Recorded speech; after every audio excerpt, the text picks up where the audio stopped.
2000년 3월 7일 전라남도 완도군의 한 버스 정류장에서 52세 남성 김 씨가 숨진 채로 발견됩니다. 이 사건의 범인은 다름 아닌 당시 23세인 피해자의 친딸 김신혜 양으로 밝혀져 희대의 존속 살인 사건으로 크게 주목을 받습니다. 그런데 당시 김신혜 양을 수사하는 과정에서 강압 수사가 있었고 증거가 조작되었다는 의혹이 있어 그녀가 정말로 이 사건의 범인이었는지 의문이 제기되었고 현재는 재심 진행 중에 있습니다. 2000년 3월 7일 새벽 5시 50분 전라남도 완도군의 한 버스 정류장 앞 도로에서 50대 남성이 사망한 채로 발견되었습니다. 사망자의 신원은 이 버스 정류장에서 불과 7km 떨어진 곳에 사는 52세의 김 씨였습니다. 그는 한쪽 다리를 못 쓰는 3급 지체 장애인이었습니다. 김 씨의 시신을 발견한 마을 여성 주민이 경찰에 신고했고 출동한 경찰은 사건 현장을 둘러보았는데 현장에는 현대자동차 마르샤에 부서진 라이트 조각이 뿌려져 있었고 시신이 도로에 있었기에 처음엔 뺑소니 교통사고로 생각했습니다. 그런데 시신을 검안해보니 교통사고를 당한 사람치고는 외상의 흔적이 전혀 없었고 출혈도 전혀 없었습니다. 국과수에 부검을 의뢰해 확인한 결과 김 씨의 시신에서 혈중 알코올 농도 0.303%와 함께 수면유도제 성분인 독시라민이 13.02 마이크로그램 퍼 밀리리터가 검출되면서 경찰은 누군가가 수면유도제와 술을 이용해 살해한 후 시신을 유기한 것으로 보고 수사에 착수했고 3월 9일 새벽 0시 10분께 이 사건의 용의자로 당시 23세였던 큰딸 김신혜를 전격 체포했습니다.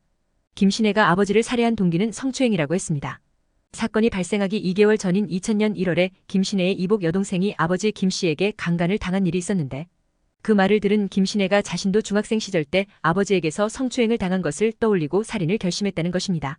그리고 살해 목적은 사망보험금이라고 밝혔고 김신혜 씨가 사망한 아버지 명의로 8개의 상해보험에 가입한 사실을 이유로 들었습니다. 경찰에 따르면 김신혜 씨는 아버지의 보험금을 노리고 이날 새벽 1시경 어렸을 때부터 자신을 성추행한 친아버지에게 수면유도제 30알이 든 술을 간에 좋은 약이라고 해서 마시게 한 후 함께 드라이브를 했다고 합니다. 운전 중 아버지가 정신을 잃고 쓰러지자 버스 정류장 앞 도로에 숨진 아버지를 내려놓은 뒤 교통사고처럼 꾸며 현장을 떠났다고 설명했습니다. 이뿐만 아니라 유력한 용의자로 지목당한 이유로는 김신혜 씨의 고모부가 여동생을 성추행한 아버지에게 앙심을 품고 살해했다는 김신혜의 자백을 들었다고 진술했기 때문입니다. 알리바이 부재, 보험 내역, 범행 동기, 시나리오, 그리고 그녀의 자백 등 모든 증거들도 김신혜를 범인으로 지목하고 있습니다. 이렇게 사건은 장녀 김신혜가 오랫동안 아버지로부터 성추행을 당한 것에 앙심을 품고 보험금을 얻을 목적으로 저지른 존속살인으로 결론이 나고 그 이듬해 재판에서 대법원은 그녀에게 아버지를 살해한 후 사체를 유기한 혐의를 유죄로 인정하여 1심과 2심 선고 형량인 무기징역을 확정합니다. 이렇게 희대의 존속살인은 손쉽게 마무리되는 것 같았습니다. 김신혜는 자신이 아버지를 죽이지 않았고 아버지가 자신을 어렸을 때부터 성추행한 것도 사실이 아니라고 주장합니다. 경찰 조사 당시 김신혜는 친척 어른이 아버지에게 성추행을 당했다고 해야지만 정상참작으로 풀려날 수 있다고 강요를 받았다는 사실이 드러났습니다. 친척 어른은 이 사건이 있기 8년 전인 1992년에 김보은 양 사건을 예시로 말했지만 김신혜 사건과 김보은 양 사건은 정반대의 다른 사건이며 내용 또한 비슷한 점이 전혀 없습니다. 김보은 양은 10여 년간 의붓 아버지로부터 지속적으로 어머니와 함께 성폭행을 당했는데 이를 참지 못하고 남자친구인 김진관 군과 공모의 강도살인으로 위장해 의붓 아버지를 살해했습니다.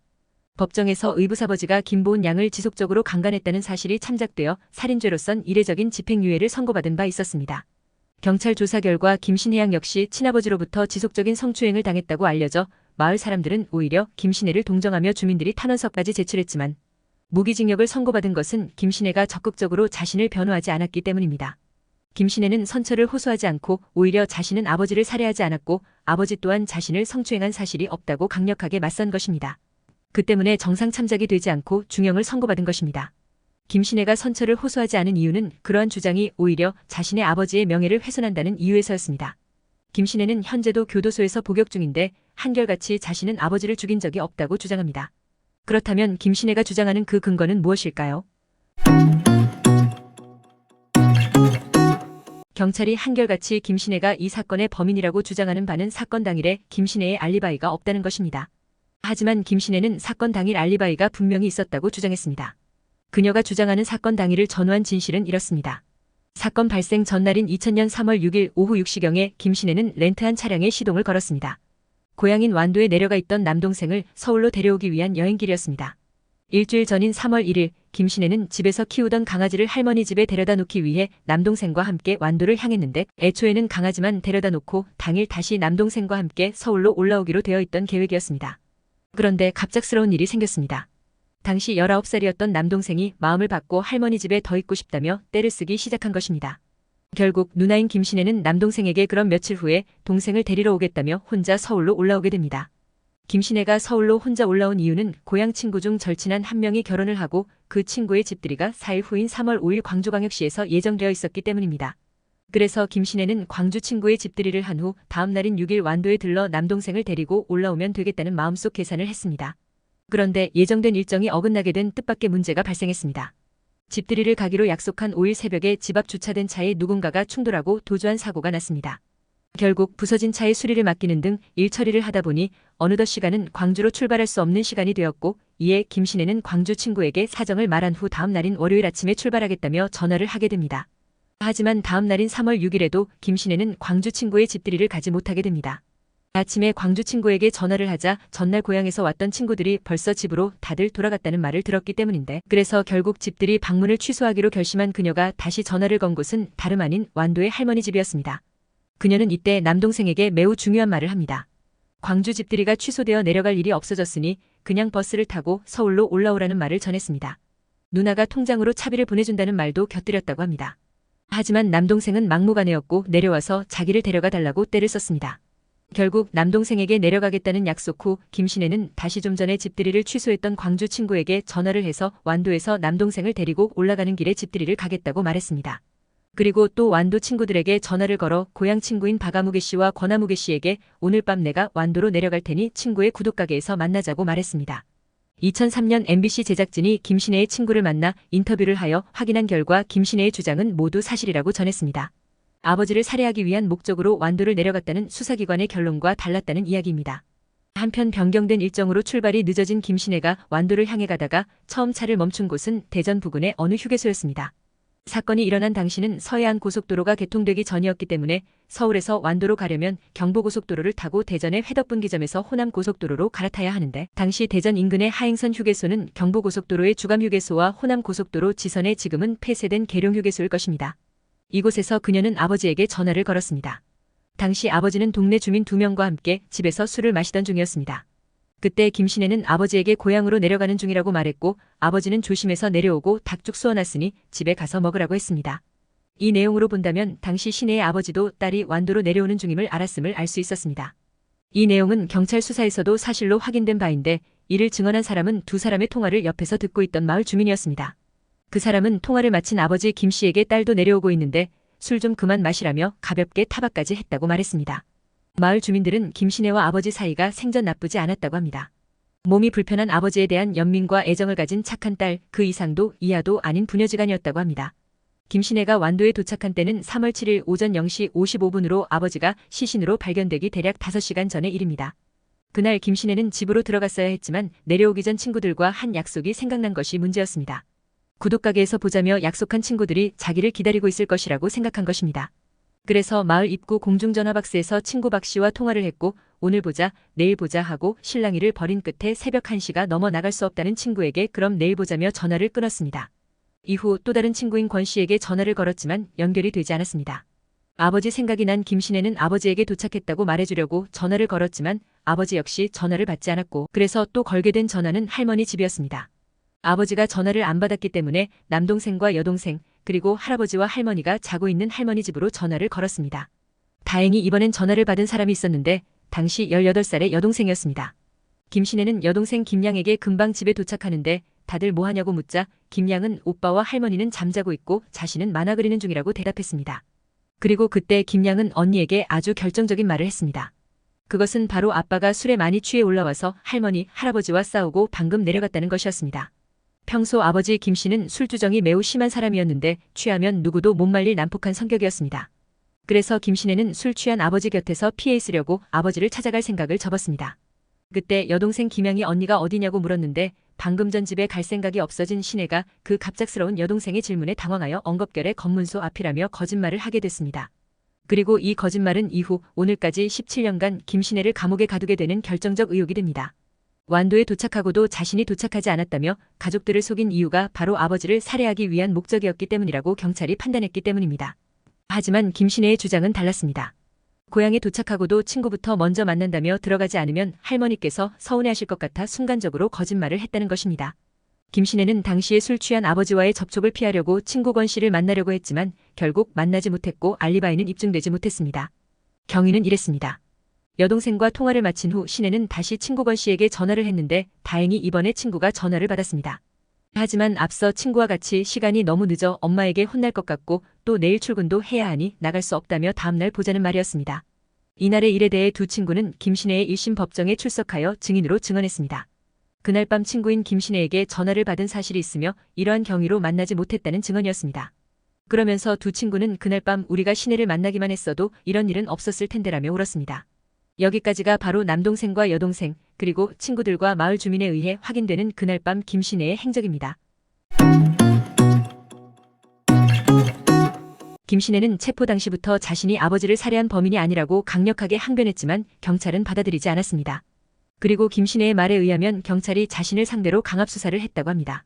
당초 경찰은 김신혜가 자기 발로 걸어와 자백했다고 밝혔지만 김신혜는 폭행, 폭언 등의 자백을 강요하는 강압수사를 받았다며 사건 당시 범행을 자백했지만 수사와 재판이 진행되면서 동생이 아버지를 죽인 것 같다는 고모부의 말에 자신이 동생을 대신해 감옥에 가겠다고 했을 뿐 아버지를 살해한 적이 없다고 토로했습니다.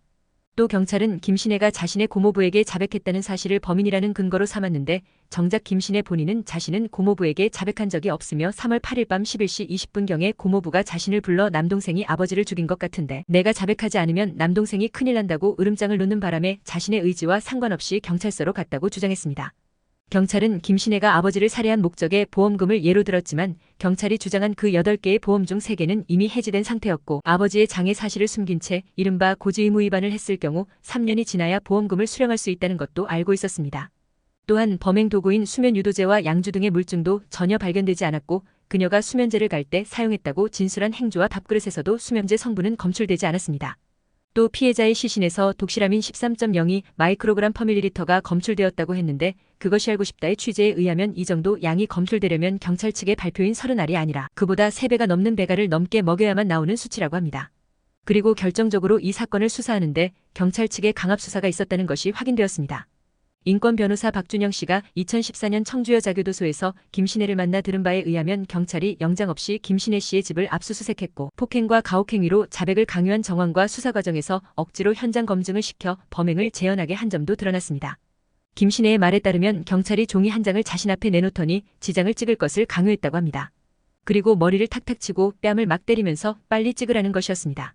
김신혜는 멍해서 이런 상황에서는 뭔 뜻인지 모르겠다고 말했고 그랬더니 경찰이 자신의 손가락에 인주를 묻혔고 김신혜가 손을 뒤로 빼니까 손을 억지로 잡아서 지장을 찍었다고 합니다.